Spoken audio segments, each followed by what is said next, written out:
Hello everyone, welcome back to the channel. Hope you're well.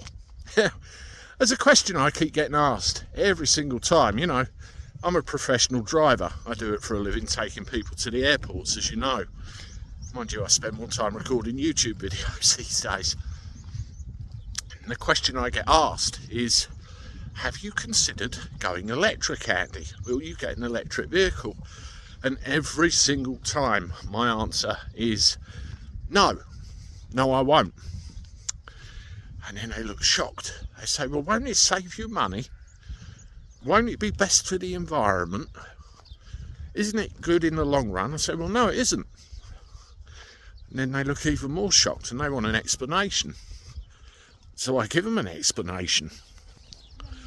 You see, with electric vehicles, I suppose it depends very much on circumstance. Would it suit you? Now, in my case, no, it wouldn't. I've got a Ford Tourneo minibus, can take 8 passengers, diesel. Quite a popular vehicle in my profession, my business.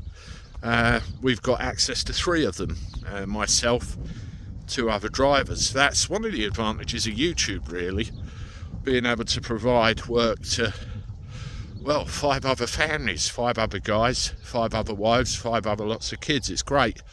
But we're all of the same opinion. It'd be no good. You see, on an average week, a cab driver could drive 1,000 miles. That's more than most people do in a few months. And you can have a terrific amount of wear and tear on the vehicle. Bits falling off of them all the time. I had a problem with mine a couple of days back, and it's been in the garage today and been repaired, where all of a sudden there was a shunt and the cruise control turned off. It threw a ABS fault, electronic fault. It turns out it was a dodgy sensor. Job done. But the upfront cost of an electric vehicle is prohibitive in itself. You know, in the area that I live in, Thanet, historically we got some of the cheapest cab fares anywhere. And you know, when Londoners started moving down here, buying places by the seaside, as you do, they were like, how much? They were used to far more expensive things. At the cheaper end, to replace my vehicle with a hybrid or an electric, you're looking at 50 or 60,000 pounds. You couldn't support that down here.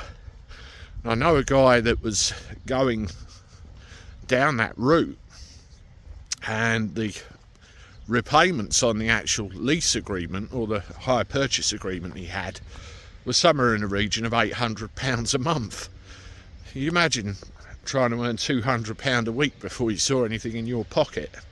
Doesn't work for me when you look at insurance and everything else.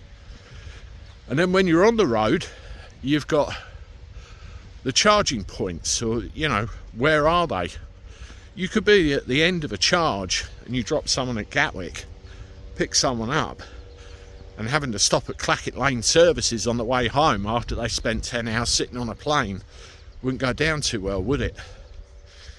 Just wouldn't work. And also, there's a historic problem with the charging infrastructure.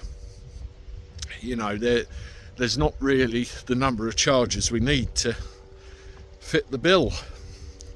Then you look at the batteries, how they're manufactured, what they're manufactured of, and some of the elements, lithium and others, quite rare to get hold of in large numbers. There are places, but you know, it's difficult. And also the disposal, so there's many things against them. You know, if you're, I suppose, an older person or someone that doesn't do a lot of miles and you just poodle around town, I could imagine it could be quite economical. But when you get into the more heavy duty usage, it's no good.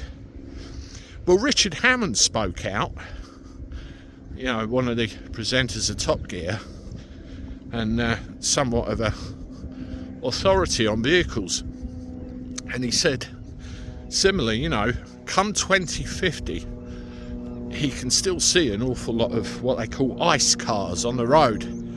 internal combustion engine. I went to a place at the weekend and they referred to my car as an ICE car. I said, no, it's a minibus. And he said it's all to do with the things that I've just listed myself. It's basic common sense at the end of the day. It doesn't take a rocket scientist to work it out. It really doesn't. And, you know, the fuel technology that's coming through now and the improvements in synthetic fuels means that the cars that we have now are going to run for a lot longer. So, you know, electric vehicles probably are going to be a factor for a long time, because there's a lot of people that still think, yes, they're a good idea, yes, we will have them. So they will be about. I, for one, am a bit sceptical because of things we've read in the papers, things we see, and what's the solution to them. You know, when these things cook off, for example, I was up Luton Airport the other day and there's still vehicles in that place they can't pull out because of insurance purposes. They burn out of control. You know, very difficult. Various factors. I bet by now, where you're listening to this, there's a lot of people commenting that I'm anti-electric cars again, but it's really just an explanation more than anything about what I think. But I agree with Richard Hammond totally. What do you think in the comments?